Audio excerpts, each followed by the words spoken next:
Ang totoong masaya ay hindi kayang manira ng iba. Kapag may mga taong naninira sa inyo, isa lang ang ibig sabihin nun, hindi sila naging masaya sa buhay nila. Kaya gusto kang idamay sa kanilang ginagawa. Ang ebanghelyo ay maliwanag. Minsan, nakakalimutan natin na sa ordinaryong pagkakataon, dumadating, nagsasalita, yumayakap ang Diyos sa atin. At ito'y minsan ay ating nakakalimutan. Kailangan pong magkaugnay palagi ang puso at isip habang ikaw ay nagdidibusyon sa mahal na Poong Jesus Nazareno. Anong ibig sabihin ng puso? Dumadama. Anong ibig sabihin ng isip? Nakikita ang lahat ng bagay.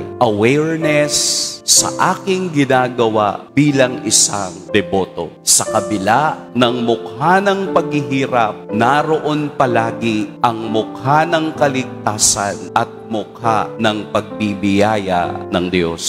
At iyon ang tatanggapin natin ngayong unang araw, unang Biyernes ng Agosto. Pagpalain tayo ng Poong May Kapal.